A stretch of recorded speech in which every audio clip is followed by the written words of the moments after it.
নমস্কার শ্রোতা বন্ধুরা, গল্পের আঙিনায় আপনাদের সবাইকে স্বাগত জানাই। আশা করি আপনারা সবাই অনেক ভালো আছেন, সুস্থ আছেন।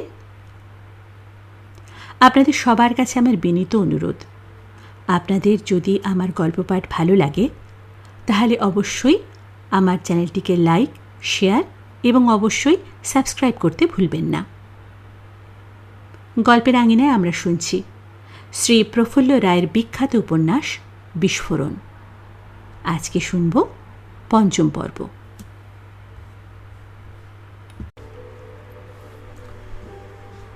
ঘরে ফিরে বিজয় কিছুক্ষণ বসে রইল চুপচাপ, তারপর শুয়ে পড়ল। কিন্তু ঘুম এলো না।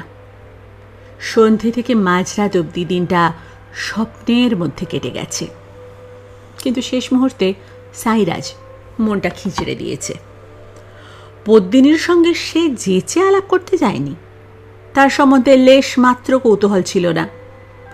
যে কয়েকবার চৌলের প্যাসেজে, সিঁড়িতে বা সামনের চত্বরে মুখোমুখি পড়ে গেছে, তাকে সম্পূর্ণ নিষ্প্রিয়ভাবেই লক্ষ্য করেছে। আসলে নিজের মা, বাবা, ভাই বোন নিয়ে যে সাংসারিক বৃত্তটি, তার বাইরে কোনো দিকে তাকাবার সময় নেই বিজয়ের। নিজের ফ্যামিলিকে তার বাঁচাতেই হবে। কি ভেবেছে সাইরাজ? যার মাথার উপর একটা গোটা পরিবারের দায়িত্ব, তার কিনা সামান্য চেনা একটা মেয়ের জন্য মাথা ঘুরে গেছে। লোকটা শুধু উন্মাদী না, ইতর। উত্তপ্ত স্নায়ুগুলো একসময় জুড়িয়ে আসে। কখন বিজয় ঘুমিয়ে পড়ল নিজেই টের পায়নি। এরপর দিনগুলো কেটে যাচ্ছিল পুরনো রুটিনের ছকে। মাসের শেষে মাইনে পেয়ে বাড়িতে 4,000 টাকা পাঠালো বিজয়, সেই সঙ্গে একটা চিঠি। সে চাকরি পেয়েছে, মাথা গোঁজার একটা আস্তানাও জুটেছে, চেষ্টা করছে নতুন কিছু করে রোজগার বাড়াতে, তখন আরও বেশি বেশি করে টাকা পাঠাতে পারবে, ইত্যাদি ইত্যাদি। দিন কয়েক পর তার বাবা সুরপতি ঘোষের উত্তর এলো।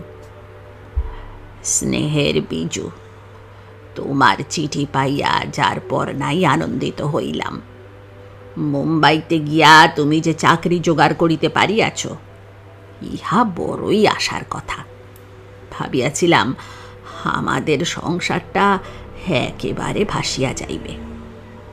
এখন মনে হইতেছে ঈশ্বরের কৃপায় বাঁচিয়া গেল। তুমি সুসন্তান, তোমার মঙ্গল হোক। জানি মুম্বাইতে থাকা খাওয়ার এবং যাতায়াতের প্রচুর খরচ, তবু বাড়িতে তোমার ভাই বোন মিলিয়া এতগুলি মানুষ, নিত্য প্রয়োজনীয় জিনিসপত্রের দাম দিন দিন বাড়িয়া যাইতেছে। আরও কিছু টাকা পাঠাইবার চেষ্টা করিও। আমরা সবাই তোমার মুখের দিকে তাকাইয়া আছি। সাবধানে থাকিবা, সময় মতো খাওয়া দাওয়া করিবা, নিয়মিত চিঠিপত্র লিখিবা। আমার এবং তোমার মায়ের আশীর্বাদ গ্রহণ করো। ইতি বাবা।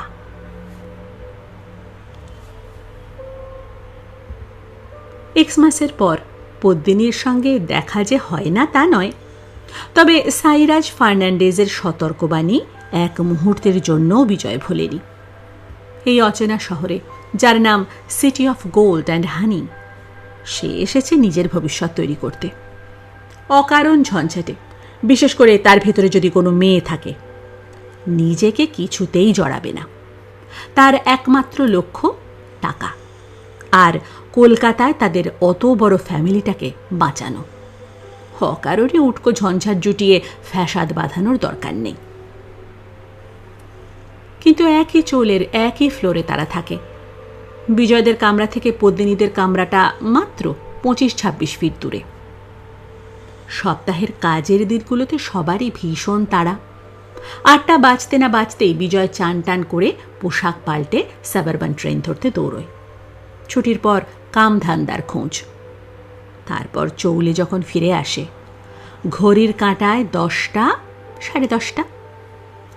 এই সব দিনে কচ্ছিৎ কখনো লহমার জন্য পদ্মিনীকে দেখতে পাওয়া যায়।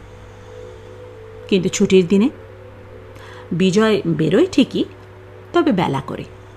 ফিরেও আসে সন্ধে নামার আগে আগে। ছুটির দিনগুলোতে হঠাৎ হঠাৎ কামরার সামনের লম্বা প্যাসেজে কিংবা নিচের চত্বরে প্রায় দুজনের দেখা হয়। সচকিত বিজয় দ্রুত পাশ কাটিয়ে পালিয়ে যায়। পদ্মিনী ঘাড় বাঁকিয়ে, ঠোঁট টিপে, চোখ সরু করে তাকিয়ে থাকে। একদিন কিন্তু এড়ানো গেল না। পদ্মিনী বলল, এই তুমি আমাকে চেনো না?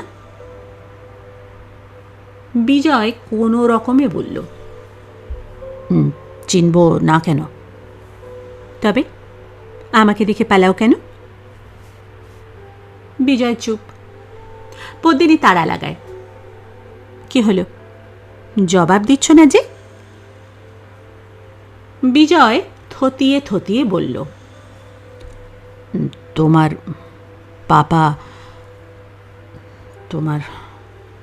পাপা ভুরু কুঁচকে গেল পদ্মিনীর। আমার পাপা কি করেছে? 25শে ডিসেম্বর মধ্যরাতে ডিনারের পর তাদের কামরা থেকে বেরিয়ে এসে সাইরাজ ফার্নান্ডেজ যা বলেছিল জানিয়ে দিল বিজয়। এবার চোখ গোল হয়ে গেল পদ্মিনীর।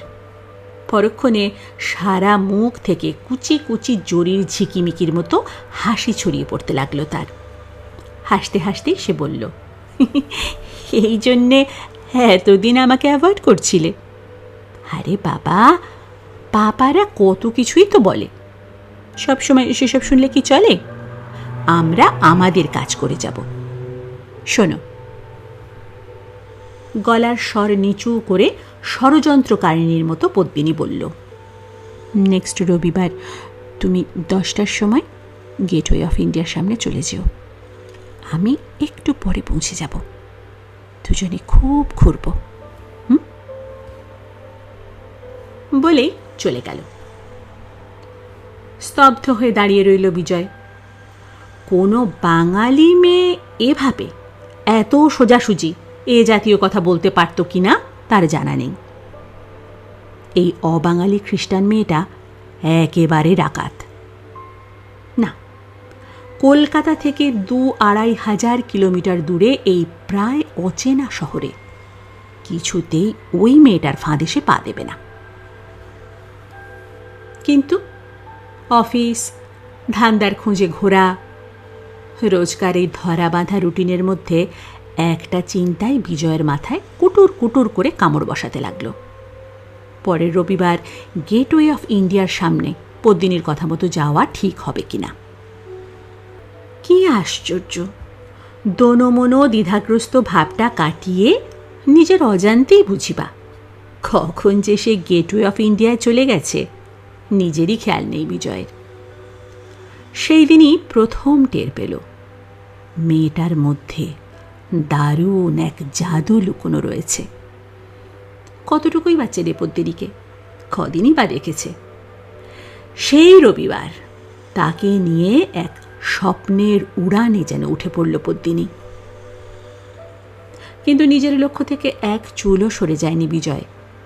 14,000 টাকার ছোট্ট গণ্ডির ভেতর আটকে থাকলে চলবে না। বেশিরভাগ ছুটির দিনগুলো দখল করে নিল পদ্মিনী। তারই মধ্যে মাঝে মাঝে বিজয় যায় কোলাবায়, নিরঞ্জনের বিশাল অ্যাপার্টমেন্টে।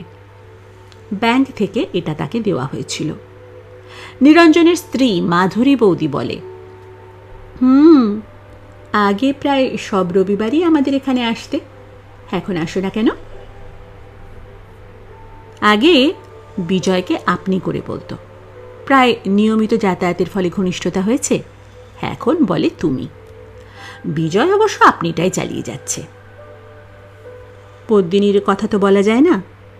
বিজয় জানায় ধান্দার সন্ধানে তাকে ঘুরতে হয়, তাই সব রবিবার আসা হয়ে ওঠে না। ধান্দার কথাটা জানে মাধুরী, বলে এর আগেও তো ঘোরাঘুরি করতে। আসল ব্যাপারটা কি? কিসের ব্যাপার? হাসি হাসি মুখ করে চাপা গলায় মাধুরী বলে, কোনো মেয়ের পাল্লায় পড়ে গেছো নাকি?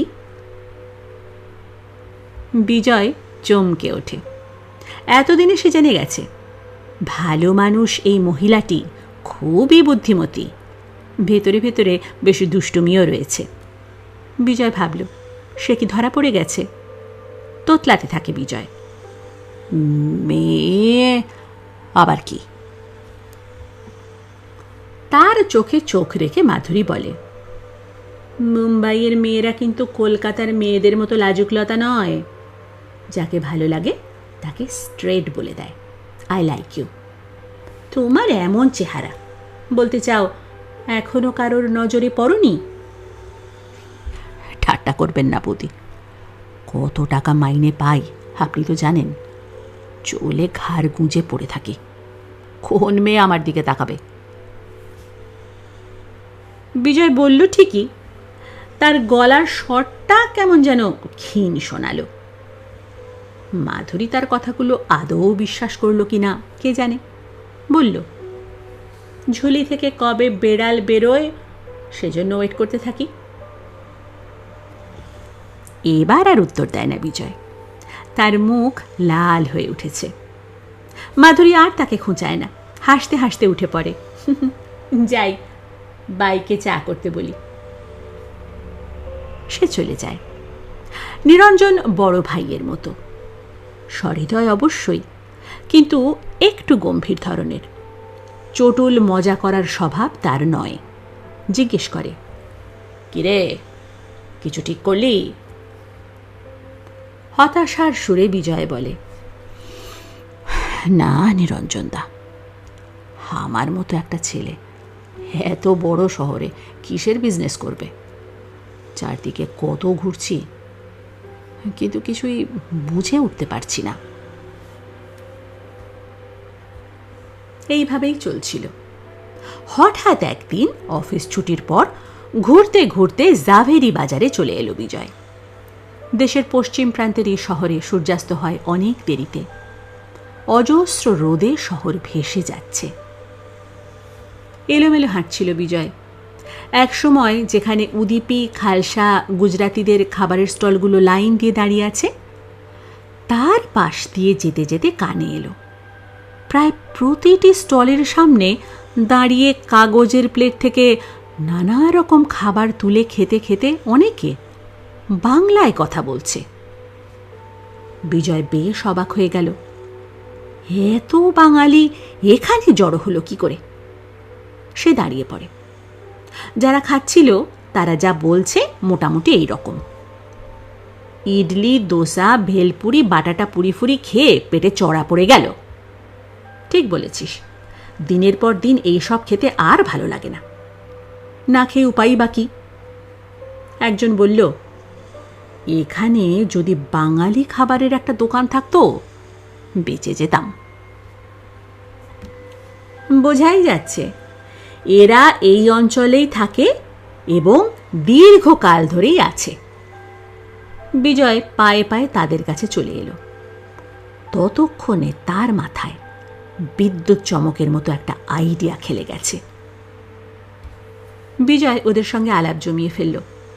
কথায় কথায় জানা গেল জাভেরি বাজার একরকম বাঙালি পাড়াই। শয়ে শয়ে এখানে হীরের দোকান, শোরুম। গয়নায় হীরের যে সেটিং হয় তার কারিগররা প্রায় সবাই বাঙালি। পশ্চিম বাংলার নানান ডিস্ট্রিক্ট, বিশেষ করে হাওড়া, হুগলি, মেদিনীপুর, বর্ধমান, মুর্শিদাবাদ থেকে তারা এখানে এসেছে। কলকাতা থেকেও 10, 20, 30, 40 বছর ধরে আছে, কেউ কেউ 2-3 জেনারেশন। এখানে আসার কারণ কি? তার জবাব পাওয়া গেল, কলকাতায় কাজ করে যা মজুরি মেলে জাভেরি বাজারে পাওয়া যায় তার 10-12 গুণ। টাকা যেখানে বেশি সেখানেই তো মানুষ ছুটবে। বিজয় জিজ্ঞেস করল, আচ্ছা এখানে কত বাঙালি আছে? একজন বলল, 70-80 হাজার তো হবেই। তাছাড়া কাছাকাছি রয়েছে আর একটা বিরাট হীরের মার্কেট, অপেরা হাউস, সেখানেও 20-22 হাজার বাঙালি কারিগর কাজ করে। বিজয় শুনেছে গুজরাতের সুরাট ইন্ডিয়ার একমাত্র হীরের বাজার, কিন্তু এদের সঙ্গে কথা বলে তার ধারণাটা পাল্টে গেল। মুম্বাইতেও তাহলে বিশাল হীরের মার্কেট রয়েছে, এবং সবচেয়ে বড় ব্যাপার হলো এখানে হাজার হাজার বাঙালি কারিগর কাজ করে। সে মনে মনে অঙ্ক কষে ফেলল। জাভেরি বাজার আর অপেরা হাউস মিলিয়ে প্রায় লাখখানেক বাঙালি। মুম্বাইতে যে প্রচুর বাঙালি থাকে শহরে এবং শহরতলির নানা এলাকায় ছড়িয়ে ছিটিয়ে, তা জানত বিজয়। কিন্তু একটা মাত্র অঞ্চলেই প্রায় লাখখানেক বঙ্গসন্তান থাকতে পারে তার ধারণা ছিল না। যারা খাচ্ছিল তাদের অনেকেরই বিজয় সম্পর্কে কৌতূহল হচ্ছিল। একজন জিজ্ঞেস করল, আপনি বোধহয় মুম্বাইতে নতুন এসেছেন, বেড়াতে না কোনো কাজকর্ম নিয়ে? বিজয় বলল, নতুনই বলতে পারেন, আমি এখানকার একটা টেক্সটাইল মিলে চাকরি পেয়েছি। একটু চুপচাপ। তারপর বিজয় আসল প্রসঙ্গে ফিরে এলো। একটু আগে আপনাদের কথা শুনে মনে হচ্ছিল এখানে বাঙালি খাবারের দোকান নেই। ধরুন কেউ তেমন একটা দোকান খুলল, চলবে কি? সবাই উৎসাহে প্রায় লাফিয়ে উঠল। চলবে মানে? রম রম করে চলবে। একটি ভারী চেহারার মাঝবয়সী লোক, পরনে ধুতি এবং হাফ শার্ট, হাসি হাসি মুখ, জিজ্ঞেস করল, কি ব্যাপার, এত খোঁজ খবর নিচ্ছেন? নিজেরই একটা দোকান খোলার ইচ্ছা নাকি? বিজয় নিজেকে সামলে নিল। না না, এমনি জানতে চাইছিলাম। মধ্যবয়সী কিন্তু তার মনোভাব ঠিক আঁচ করে ফেলেছে। হেসে হেসে বলল, আরে ভাই, খুলে ফেলুন, এত কাস্টমার জুটে যাবে যে খাবার সাপ্লাই দিতে দিতে নিঃশ্বাস ফেলতে পারবেন না। তবে কি? একটাই সমস্যা, এখানে দোকান খোলার মতো ঘর পাওয়া প্রায় অসম্ভব। তার চেয়ে হাতে চাঁদ পাওয়া অনেক সহজ। তবু লাক বলে একটা কথা আছে, দেখুন চেষ্টা করে। বাঙালি খাবারের ব্যাপারটা মাথায় গেঁথে গেল বিজয়ের। পরের রবিবার সকালে উঠেই সে ছুটল নিরঞ্জনের অ্যাপার্টমেন্টে। তাকে সমস্ত কিছু খুলে বলল। যথেষ্ট আগ্রহ দেখালো নিরঞ্জন। বলল, গুড আইডিয়া, ক্যাপিটালের জন্য প্রবলেম নেই, তোকে আগেও বলেছি, আমার ব্যাংক থেকেই ব্যবস্থা হয়ে যাবে। কিন্তু ঘরই তো। কথা শেষ না করে চোখ বুজে কিছুক্ষণ ভেবে মোবাইল তুলে নিয়ে কাকে যেন ফোন করলো। হ্যাঁ, কাইন্ডলি আমার ফ্ল্যাটে এখন একবার আসতে পারবেন? হ্যাঁ হ্যাঁ, প্লিজ। ফোন অফ করে বিজয়ের দিকে তাকালো। ভূপতি পালকে ফোন করে দিলাম, জাভেরি বাজারেই থাকেন, মিনিট 15-20 ভেতর চলে আসবেন। জাভেরি বাজারের নামটা শুনে উৎসুক হলো বিজয়। তিনি কে? একটু সবুর কর, এলেই জানতে পারবি। ভূপতি পাল এসে গেলেন। বয়স 70-এর কাছাকাছি, কিন্তু মনে হয় 80-82। শীর্ণ অসুস্থ চেহারা, বোঝা যায় সারা শরীরে নানা ধরনের অসুখ ঘাঁটি গেড়েছে। ক্ষীণ হেসে জিজ্ঞেস করলেন, কি ব্যাপার, এমন জরুরি তলব কেন? বিজয়কে দেখিয়ে নিরঞ্জন বলল, আগে আপনাদের পরিচয় করিয়ে দিই, তারপর বলছি। ভূপতি পালের আদি বাড়ি হাওড়ার ডুমুরজলা থেকে 7-8 মাইল দূরের একটা গ্রামে। হিরে সেটিংয়ের কারিগর হয়ে অল্প বয়সে বাবার সঙ্গে তিনি জাভেরি বাজারে আসেন। অবিবাহিত, ভাই বোন নেই। মা বাবার মৃত্যুর পর একেবারে একা। দেশের সঙ্গে কোনো সম্পর্ক নেই। কারিগর হয়ে এসেছিলেন, এখন একটা দোকানের মালিক। নিরঞ্জনরা তার ব্যাংকার। 3-4 বছর আগে বেশি অঙ্কের টাকার দরকার হয়েছিল ভূপতির। টাকার বন্দোবস্ত করে দিয়েছিল নিরঞ্জন। সেজন্য তার কাছে কৃতজ্ঞ ভূপতি পাল। বিজয় সম্পর্কেও ভূপতিকে সব জানিয়ে দিল নিরঞ্জন। তারপর বলল, ও আমার ছোট ভাই বলতে পারেন। সাউথ ক্যালকাটার চেতলার নাম শুনেছেন? ভূপতি বললেন, কি আশ্চর্য! মুম্বাইতে থাকি ঠিকই, তবে অনেক কাল আগে কলকাতাতেই তো কাজ করতাম। 50 বছর হলো সেখানে যাওয়া হয়নি। তাই বলে কলকাতাকে ভুলে যাব? রাসবিহারী দিয়ে পশ্চিম দিকে গেলে আদিগঙ্গার এপারে কেওড়াতলা শ্মশান, ওধারে চেতলা, আলিপুর। স্মৃতিশক্তি এখনো নষ্ট হয়ে যায়নি দত্ত সাহেব, সব মনে আছে। নিরঞ্জন বলল, চেতলাতেই বিজয়দের বাড়ি, আমাদের বাড়িও কাছাকাছি, এক পাড়াতেই বলতে পারেন। আমরা এক স্কুলে পড়েছি। সে যাক, ও এখানে একটা কাপড়ের কলের হেড অফিসে চাকরি করছে, কিন্তু সেটা ওর ভালো লাগছে না, চাকরিটা ছেড়ে দিতে চায়। ভূপতি বেশ অবাক হলেন। সে কি, এমন দুর্মতি হচ্ছে কেন? ও ছোটোখাটো বিজনেস করতে চায়। দুর্মতিটা আমি ওর মাথায় ঢুকিয়েছি। ভূপতি পালের শুষ্ক লববাটে মুখে বিস্ময় ফুটে ওঠে। বলেন, এটা কিন্তু ঠিক হয়নি দত্ত সাহেব। বাঙালির ছেলে মুম্বাইতে এসে চাকরি পেয়েছে, সেটাই মন দিয়ে করুক না। ব্যবসায় কত রকম ঝুঁকি আপনি তো জানেন। নির্ঝঞ্ঝাটে চাকরি করছে, মাসের শেষে মাইনে পাচ্ছে, তাই নিয়ে থাকলেই তো পারত। মুখের কথায় তো বিজনেস হয় না। বিজয়কে এই পরামর্শটা আপনি ঠিক দেননি। তারপর একুল ওকুল দুকুলই যাবে। নিরঞ্জন বলল, এটাই তো ঝুঁকি নেবার সময়। গুজরাতিদের দেখুন, সিন্ধিদের দেখুন, অন্যান্য প্রভিন্সের ছেলেদের দেখুন, মুম্বাই এসে ব্যবসা ট্যাবসা করে লাল হয়ে যাচ্ছে। তারা কেউ চাকরির কথা ভাবে? তাদের মাথায় খালি ধান্দা। কিন্তু হাত তুলে ভূপতি পালকে থামিয়ে দিয়ে নিরঞ্জন বলেছে, চাকরি ছেড়ে যদি বিজনেসে ফেল করে, আমি বিজয়কে আরেকটা চাকরি জুটিয়ে দেব।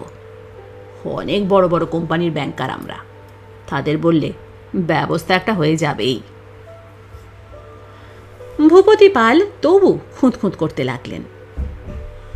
গুজরাতি, সিন্ধি, মারোয়াড়িদের ব্যাপারটা আলাদা। ওদের রক্তে বিজনেস রয়েছে, জন্মের পর থেকেই ওরা দেখে আসছে। বাবা, দাদা, কাকা, মামা, পিসে সবাই কোনো না কোনো ধান্দা করছে। আর বঙ্গ সন্তানরা জন্মের পর কি দেখে? বাপ কাকা অফিসে দৌড়চ্ছে।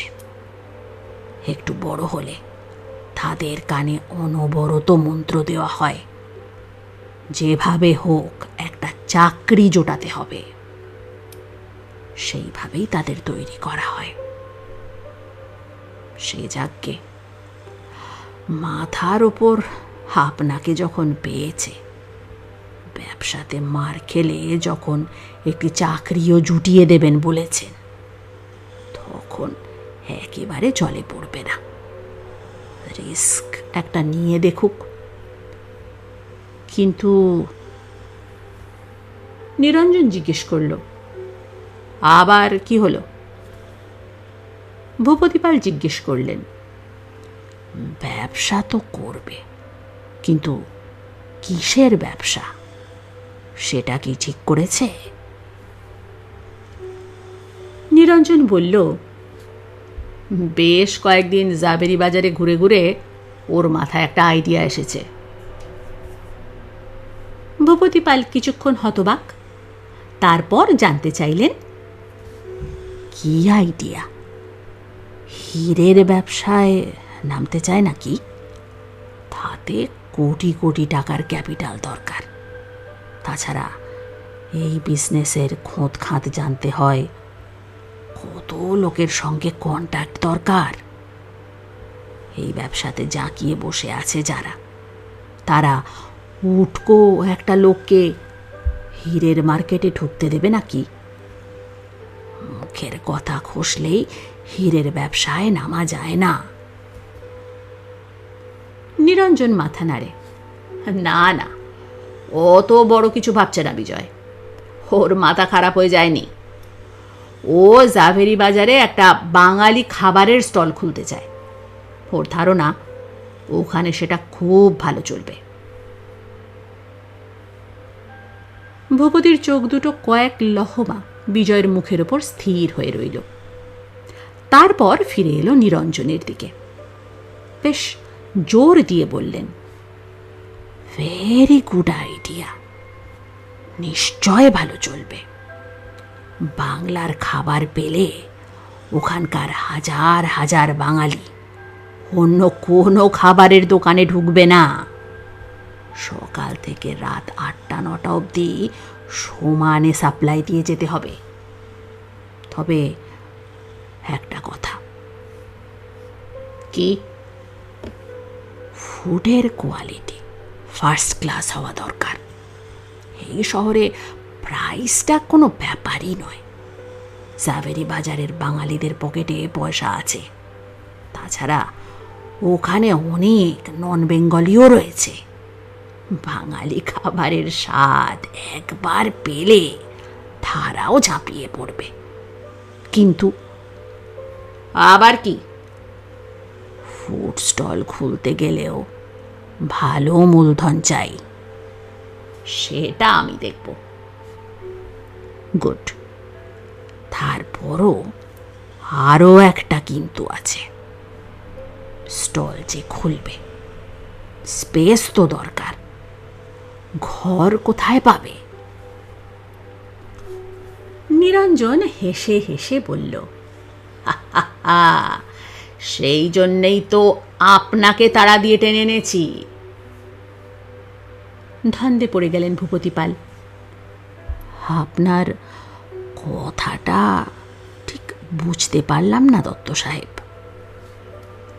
জাভেরি বাজারে আপনার একটা ঘর নেওয়া আছে। বছরের পর বছর তো সেটা ফেলে রেখেছেন।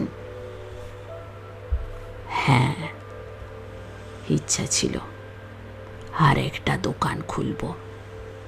বেঙ্গল থেকে কিছু কারিগর নিয়ে আসব।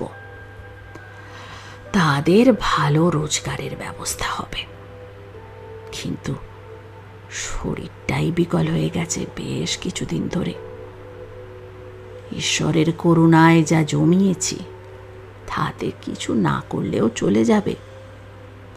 নতুন দোকান খুললে যে পরিশ্রম, যে টেনশন, এই বয়সে তা আর নেওয়া সম্ভব নয়। কাজেই যখন লাগছে না তখন ওই ঘরটা আপনি বিজয়কে দিন। ও আপনাকে রেগুলার ভাড়া দিয়ে যাবে, তবে পাগড়ি দিতে পারবে না। He is very honest and sincere. তাছাড়া আমি তো রইলামই, আমি ওর জামিন। অনেকক্ষণ শিরদাঁড়া টান টান করে বসে রইলেন ভূপতিপাল। 5 ফিট দূরে বসে হৃৎপিণ্ডের উত্থান পতন বন্ধ হয়ে গেল বিজয়ের। তার ভবিষ্যতের ভিতটা তৈরি করা যাবে কি না তার অনেকটাই নির্ভর করছে ওই রোগা বয়স্ক মানুষটির হ্যাঁ বা না এর উপর। জাভেরি বাজারে একটা ঘর পাওয়া, না, ভাবা যায় না। মিনিট 3 বাদে ভূপতিপাল বললেন, ওকে ঘর দেব। বাঙালির ছেলের বুকের জোর প্রায় নেই বললেই হয়। তারা একটা চাকরি পেলেই বর্তে যায়, সারা জীবন দাসত্ব করেই কাটিয়ে দেয়। কিন্তু বিজয় অন্যরকম। চাকরি ছাড়ার মতো এত বড় সাহস যার আছে তাকে সাহায্য করা দরকার। কপাল কুঁচকে মজার একটা ভঙ্গি করে নিরঞ্জন বলল, ভূপতিবাবু, আমিও কিন্তু চাকরি করি, সেই অর্থে একজন চাকর। হতচকিত ভূপতি জিভ কেটে বললেন, কারোকে কারোকে তো চাকরি করতেই হবে, নইলে দেশ চলবে কি করে? আমি গড়পড়তা বাঙালির মনোভাবের কথা বলছিলাম। একটু চুপচাপ। তারপর ভূপতিপাল বলল, ঘরটা নেবার জন্য কত লোক আমাকে ধরেছে, বহু টাকা পাগড়ি দিতে চেয়েছে। টাকা আমার যথেষ্ট আছে, আমি বেঁচে থেকে শেষ করে যেতে পারবো না। উইল করে বাকিটা কোনো মিশনে দান করে যাব। তিনকুলে কেউ নেই যে তাদের জন্য রেখে যাব। একটা বাঙালি ছেলে যদি কিছু করতে পারে তো করুক। নিরঞ্জন গম্ভীর গলায় বলল, আপনার এই উপকারের কথা বিজয় সারা জীবন মনে রাখবে, আমিও কোনোদিন ভুলব না। ভূপতিপাল কিছু বললেন না, সামান্য হাসলেন শুধু। নিরঞ্জন আর বিজয় একদিন জাভেরি বাজারে গিয়ে ঘর দেখে এলো। মার্কেটের মধ্যে লাগসই জায়গায় এমন একখানা ঘর মিলবে, তাও বিনা পাগড়িতে, কে ভাবতে পেরেছিল? নিরঞ্জন বলল, তোর কপালটা এবার খুলে যাবে মনে হচ্ছে। এখন ঘরে রেনোভেশন করা দরকার, সেই টাকাটা আপাতত আমি দিয়ে দিচ্ছি, তুই সুবিধে মতো শোধ করিস। এখন তোর অনেক কাজ। কর্পোরেশন থেকে ট্রেড লাইসেন্স বের করতে হবে, ব্যাংক লোনের জন্য দরখাস্ত করতে হবে, দোকানের একটা নাম দিয়ে। খাবার তৈরির জন্যে গ্যাসের ব্যবস্থা থেকে নানা ধরনের জিনিসপত্র কেনা, অনেক কিছু করা দরকার। বেশ চিন্তায় পড়ে গেল বিজয়। ঘর পাওয়া মাত্র যে বিজনেস শুরু করা যায় না, তার আগে আরও অনেক কিছু করতে হয়, সেসব ভাবেনি সে। বিজয়ের মুখ চোখের চেহারা দেখে তার মনের কথা বুঝে নিয়েছে নিরঞ্জন। একটু হেসে বলেছে, নো টেনশন, চল আমার ফ্ল্যাটে যাই, সেখানে বসে ঠান্ডা মাথায় তোর বিজনেসের প্ল্যানটা করে ফেলি। জাভেরি বাজার থেকে কোলাবায় চলে এলো দুজনে। মাধুরী সমস্ত ব্যাপারটা জানে। সে উৎসুক সুরে জিজ্ঞেস করল, ঘর পছন্দ হলো? বিজয় বলল, খুব চমৎকার ঘর। কবে থেকে তোমার বিজনেস আরম্ভ হচ্ছে? এবার নিরঞ্জন বলল, মুখের কথা কষলেই হয়ে যায় নাকি? তার জন্যে প্রিপারেশন দরকার। কিভাবে এগুবো সেটা এখন ঠিক করতে হবে। তুমিও আমাদের সঙ্গে বসো, তোমার পরামর্শটা দরকার। মাধুরীর দারুণ উৎসাহ, বলল, 1 মিনিট ওয়েট করো, আমি রান্নার দিদিকে চা আর খাবার টাবার করে নিয়ে আসতে বলি। এখানে রান্নার জন্য মারাঠি রান্নার লোক পাওয়া যায়, কিন্তু তাদের তৈরি খাবার মোটেই নিরঞ্জনদের পছন্দ নয়। তাই কলকাতা থেকে একজন মাঝবয়সী বাঙালি রাঁধুনি নিয়ে এসেছে তারা, তার নাম মনোরমা। কিচেন থেকে মাধুরী ফিরে এসে বিজয়দের কাছাকাছি বসে পড়ল। পুপে তার ঘরে বসে নিজস্ব ছোট্ট টিভিতে কার্টুন ফিল্ম দেখছিল। চোখের সামনে কার্টুন পেলে সে সারা পৃথিবী ভুলে যায়। নিরঞ্জন বলল, প্রথমে দোকানের একটা নাম দিতে হবে, দারুণ নাম হওয়া চাই। সবাই ভাবা যাক, যেটা সবচেয়ে মনের মতো হবে সেটাই রাখা হবে। তিনজন অনেকগুলো নাম বলল, আহার, বেঙ্গলি খানা, বেঙ্গলি রেস্তোরাঁ ইত্যাদি ইত্যাদি। শেষ পর্যন্ত মাধুরীর দেওয়া কলকাতা ফুড ভ্যালি নামটাই সকলের পছন্দ হলো। নিরঞ্জন স্ত্রীকে বলল, এবার তোমার একটা সাজেশন চাই, ভেবেচিন্তে বলবে। শুরুতে খুব বেশি খাবার করতে গেলে সামলানো যাবে না, আস্তে আস্তে কাস্টমারদের চাহিদা বুঝে আইটেম বাড়াতে হবে। মাধুরী বলল, ঠিক আছে, ভেবেই বলছি। কয়েক সেকেন্ড চোখ দুটো আধ বোঝা করে চুপ করে রইল সে, তারপর বলল, লুচি। হিঙের কচুরি, ছোলার ডাল, আলুর দম, সিঙাড়া, নিমকি, জিলিপি, গজা, রসগোল্লা, অমৃতি। এসব বাঙালির ভীষণ প্রিয়। এই দিয়ে আপাতত আরম্ভ করা যাক। Good suggestion. এবার সাইনবোর্ড লেখাতে হবে। যারা ঘরে রেনোভেশন করবে তারাই ওটা করিয়ে দেবে। বিজয় জিজ্ঞেস করল, কারা রেনোভেশন করবে?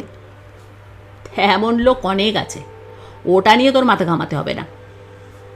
কিন্তু ট্রেড লাইসেন্স, গ্যাস এসব? দালাল বলে একটা ক্লাস আছে জানিস তো?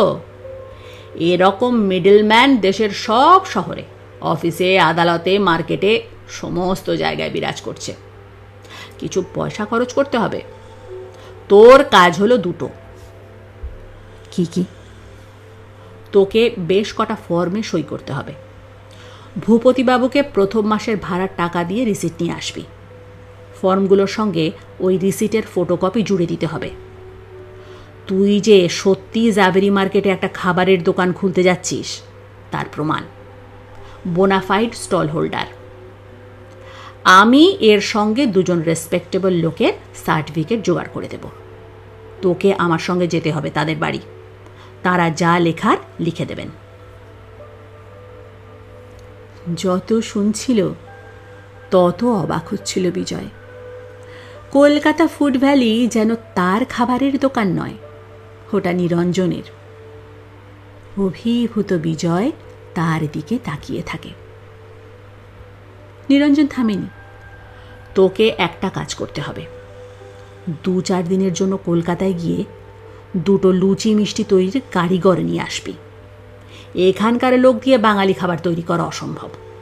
তোর কাস্টমারদের মন ভরবে না। You will have to start with bang. ছক্কা মেরে ইনিংসটা শুরু করতে হবে। বিজয় জিজ্ঞেস করল, নিরঞ্জন দা, জুপিটার টেক্সটাইলের কাজটা কি ছেড়ে দেব? দুহাত জোরে জোরে নেড়ে নিরঞ্জন বলল, এখন না, এখন না। কলকাতা ফুড ভ্যালি আগে খোলা হোক, তারপর resignation. Trade licence, bank loan, gas ইত্যাদির ব্যবস্থা করতে করতে মাস 3 কেটে গেল। নিরঞ্জন সবাইকে বলে দিয়েছে ঠিকই, তবু দালালদের পেছনে জোঁকের মতো লেগে থাকতে হয়েছে বিজয়কে। তারা তো শুধু বিজয়ের কাজটাই হাতে নেয়নি, তাদের অনেক কাস্টমার। তাই অফিস ছুটির পর কিংবা রবিবার বিজয়কে কত জায়গায় যে ছোটাছুটি করতে হয়েছে। ওদিকে রেনোভেশনের কাজও পুরো দমে চলেছে। দোকানের মাথায় সাইনবোর্ড লাগানো হয়েছে, কেনা হয়েছে গ্যাস ওভেন, নানান রকম বাসনকোসন, হাঁড়ি, কড়া, বিরাট ওয়াটার পিউরিফায়ারও লাগানো হয়েছে। ঘরটা লম্বাটে, রাস্তার দিক থেকে অনেকটা ভেতরে চলে গেছে। ভেতরের অংশে ঝকঝকে কিচেন সাজিয়ে দিয়েছে ডেকোরেটরের লোকেরা। সামনের দিকে কাউন্টার। এদিকে পদ্মিনীর সঙ্গে বেশি দেখা হয় না। অফিসে প্রথম মাসের মাইনে পেয়ে একটা মোবাইল ফোন কিনে নিয়েছিল বিজয়। পদ্মিনী রোজই ফোনের পর ফোন করে বলে, কি হলো তোমার? পাত্তা পাওয়া যাচ্ছে না কেন? অন্য কোনো লেরকির চক্করে পড়ে গেলে নাকি? বিজয় বলে, আর ইউ ম্যাড? তুমি ছাড়া অন্য কোনো মেয়ের কথা ভাবতেই পারি না। তাহলে দেখা পাই না কেন? একটা কাজের ব্যাপারে নানা জায়গায় দৌড়তে হচ্ছে, একদম সময় পাচ্ছি না। কি এমন আর্জেন্ট কাজ? কটা দিন ওয়েট করো, তোমাকে দারুণ সারপ্রাইজ দেব। পদ্মিনী খুশি হয় না। সারপ্রাইজটা এখন দিতে আপত্তি কিসের? বিজয় কাকুতি মিনতি করতে থাকে, আমি একটা ব্যাপারে জড়িয়ে পড়েছি, সেটা কমপ্লিট হলে তোমাকে দেখাতে চাই, প্লিজ রাগ করো না।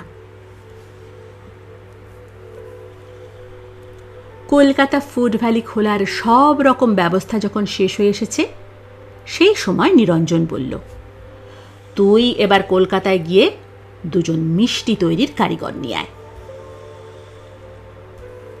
বিজয় প্রায় 6 মাস হলো মুম্বাইতে এসেছে। তারপর আর বাড়ি যাওয়া হয়নি। এতদিন বাদে সে অফিস থেকে দিন 5 ছুটি নিয়ে কলকাতায় ফিরল। যাওয়ার আগে বাড়ির কারোকে জানায়নি। তাকে দেখে সবাই অবাক। বিজয় স্নান টান করে চা এবং খাবার নিয়ে বসেছে। মা, বাবা এবং ভাই বোনেরা তাকে ঘিরে বসল। 70 বছরের হাড় পাঁজরা বের হওয়া পুরনো বাড়িটা একই রকম রয়েছে। বাবা সুরপতি ঘোষ বলল, তুই যে আসবি আগে খবর দিসনি তো? ওখানে কি কোনো গোলমাল টোলমাল হয়েছে? বাবার উদ্বেগের কারণটা আঁচ করে নিল বিজয়। তার চাকরিটাই কলকাতার এই সংসারটাকে একরকম বাঁচিয়ে রেখেছে। সেটা চলে গেলে এতগুলো মানুষ একেবারে শেষ হয়ে যাবে। বিজয় একটু হাসল, ভরসা দেবার সুরে বলল, চাকরি ঠিকই আছে, কোনো গোলমাল নেই। তাহলে একটা কাজে আসতে হলো। বিজয় আগে জানায়নি, এখনো জানালো না। চাকরি ছেড়ে বিজনেসে নেমে পড়তে চলেছে। এখান থেকে ফিরে গিয়ে অফিসে রেজিগনেশন দেবে। সেটা বলা মাত্র সারা বাড়ি আতঙ্কে তোলপাড় হয়ে যাবে। সুরপতি বলল, কি কাজ? সব বলবো, তার আগে বলো তোমরা কেমন আছো?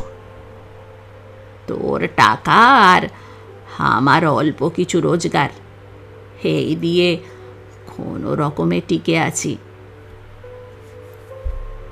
মা ভাই বোনদেরও খবর নিল বিজয়। মেজ ভাই বিমল সাউথ সিটি কলেজে বিকম পড়ছে, ফার্স্ট ইয়ারে। তাকে বলল, ভালো করে পড়াশোনা কর, বিকম অনার্সে ফার্স্ট ক্লাসটা যেন থাকে।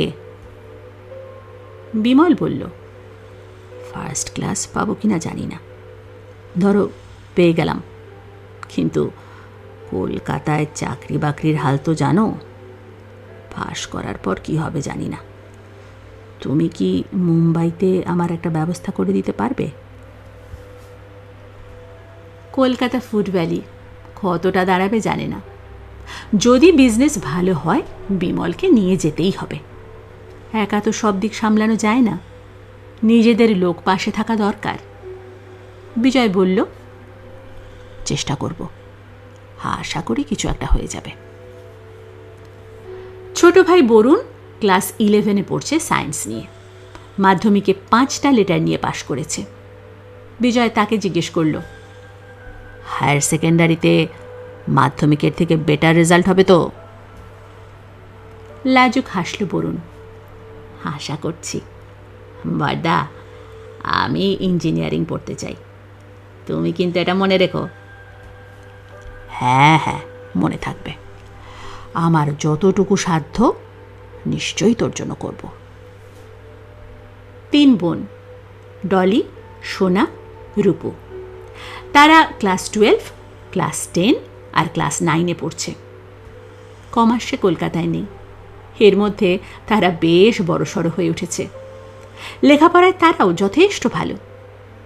সংসারে এত টানাটানি, প্রাইভেট টিউটর নেই, তবু তারই মধ্যে চমৎকার রেজাল্ট করে যাচ্ছে। সুরপতি বলল, ডলি সোনাদের দিকে তাকিয়ে আমার বুক কাঁপে। কয়েক বছরের মধ্যে ওদের বিয়ে দিতে হবে, সেটা মাথায় রাখিস। বিজয় বলল, এখনো তো দেরি আছে, পড়াশোনাটা চালিয়ে যাক, পরে এ নিয়ে ভাবা যাবে। সুরপতি বলল, ঠিক আছে ঠিক আছে, কিন্তু ছোটোখাটো একটা সমস্যা দেখা দিয়েছে বাবা। আমার চোখে ছানি পড়েছে, দেখতে অসুবিধা হয়, ওটা অপারেশন করাতে হবে।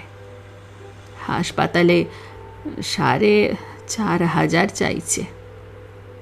অত টাকা কোথায় পাবো?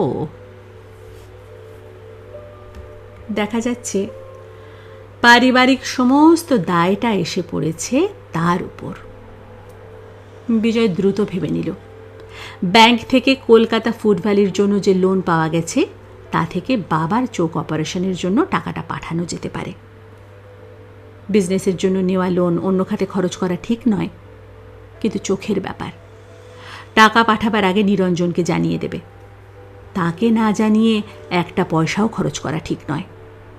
তার বিশ্বাস নিরঞ্জন আপত্তি করবে না। বলল, আমি মুম্বাই ফিরে যাই। তুমি তো জানো সবে কম মাস হলো চাকরিটা পেয়েছি। সেখানকার খরচ চালিয়ে এখানে টাকা পাঠিয়ে কিছুই বাঁচাতে পারি না। তবু যত তাড়াতাড়ি পারি অপারেশনের টাকাটা পাঠাবো। সুরপতি খুশি হলো। আমি জানি তুই নিশ্চয় কিছু করবি। বিমু, সঞ্জু এখন পড়াশোনা করছে, তারা তো চাকরি বাকরি করে না, খোদ থেকে টাকা দেবে। তুই আমাদের একমাত্র ভরসা। একটু নীরবতা। তারপর সুরপতির যেন হুঁশ হলো। কি একটা কাজের জন্যে যেন তুই কলকাতায় এসেছিস, তা তো শোনা হলো না। এতক্ষণ বিজয়ের মা কমলা চুপচাপ শুনে যাচ্ছিল। এবার বলল, সবে ছেলেটা এসেছে, দুদণ্ড বসতে না বসতেই সংসারের যত সমস্যা, অভাব, অভিযোগ ঘ্যান ঘ্যান করে একের পর এক শুনিয়ে যাচ্ছে। হঠাৎ কেন ও কলকাতায় এলো, কি দরকারে, তা শোনার খেয়াল ছিল? সুরপতি একটু লজ্জা পেল। তাই তো, বল বিজু, বল। কলকাতা ফুড ভ্যালির ব্যাপারটা তো জানানো যাবে না।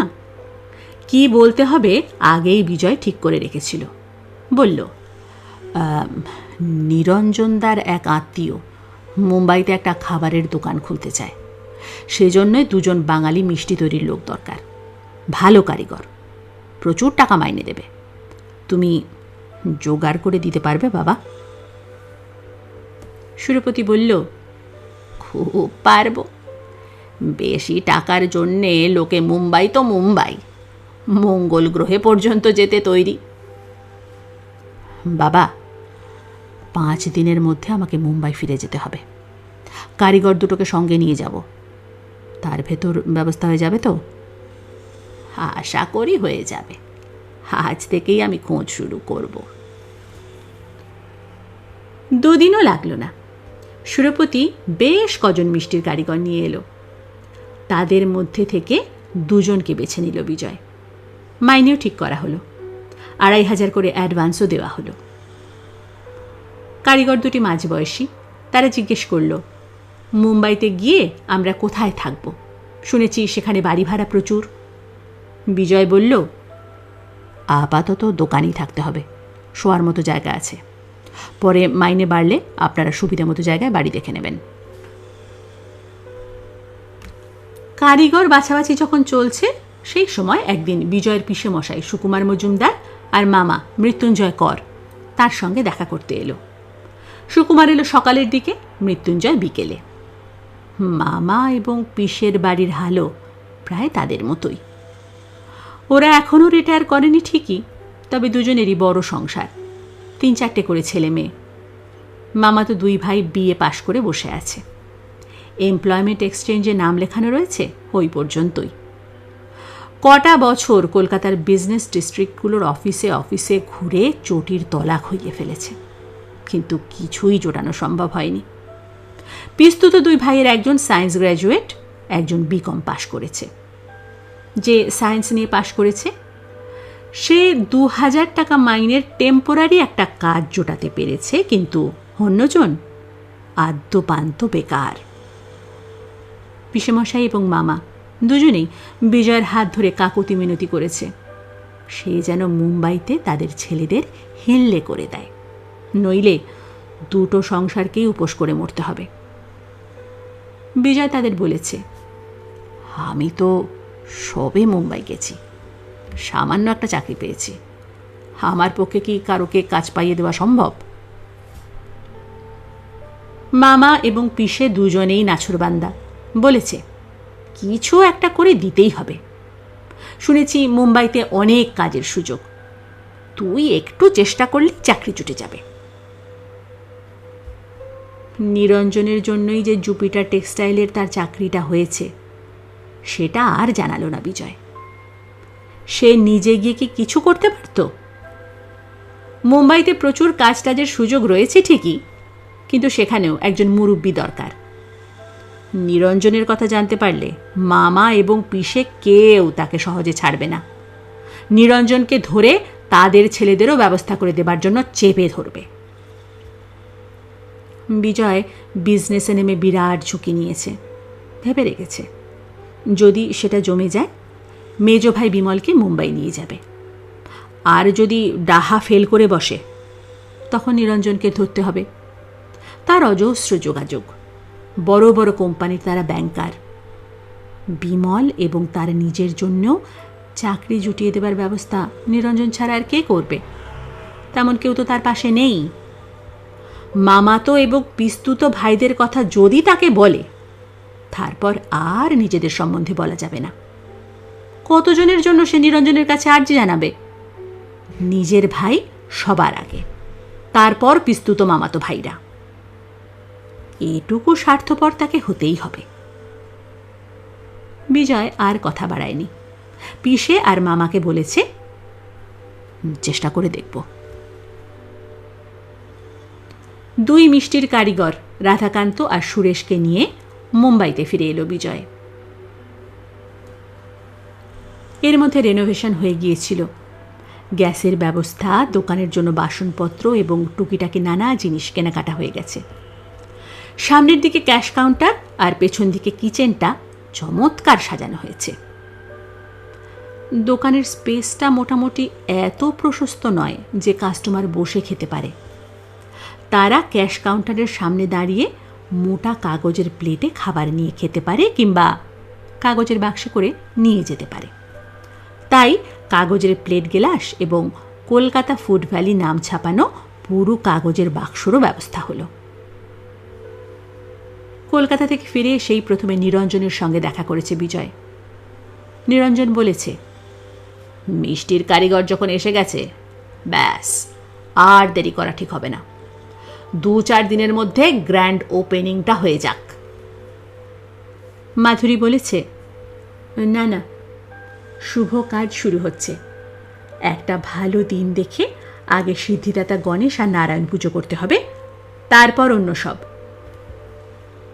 নিরঞ্জন হেসেছে, তোমার যখন ইচ্ছে তাই হবে।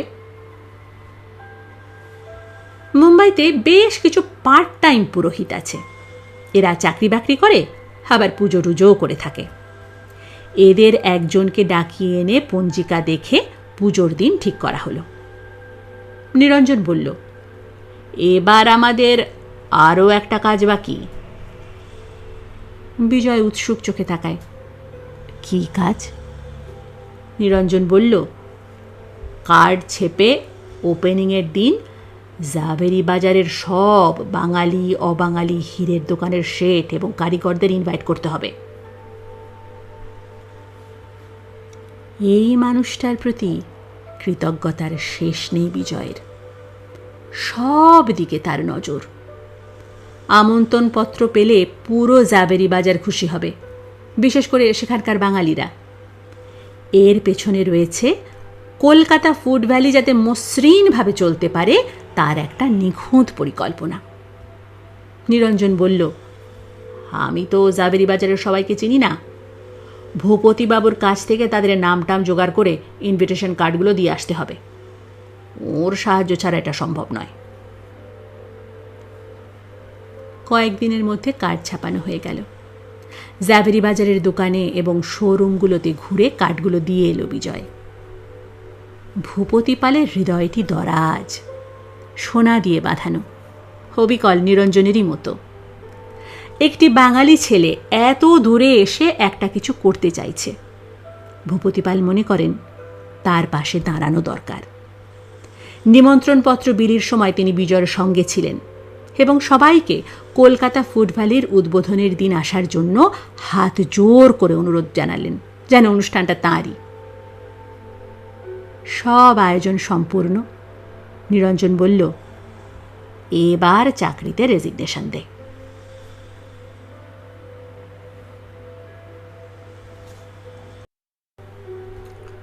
শেষ হল শ্রী প্রফুল্ল রায়ের বিখ্যাত উপন্যাস বিস্ফোরণের পঞ্চম পর্ব। গল্পটি শুনে আপনাদের যদি ভালো লেগে থাকে তাহলে অবশ্যই এই ভিডিওর নিচে একটি লাইক দিয়ে যেতে ভুলবেন না। সেই সঙ্গে আমার চ্যানেলটিকে সাবস্ক্রাইব করে পাশে থাকা বেল আইকনটি প্রেস করে রাখার অনুরোধ রইল, যাতে গল্পের আঙিনায় নতুন কোনো গল্প আপলোড হলে অথবা চলতি গল্পের কোনো নতুন পর্ব আপলোড হলে তার নোটিফিকেশন সঙ্গে সঙ্গে আপনাদের কাছে পৌঁছে যায়। আর আমার ফেসবুকের বন্ধুদের কাছে অনুরোধ রইল আমার পেজটিকে ফলো করার জন্য। আপনারা সকলে অনেক ভালো থাকুন, সুস্থ থাকুন, আনন্দে থাকুন, এই শুভকামনা জানিয়ে আজকের মতো শেষ করছি। নমস্কার।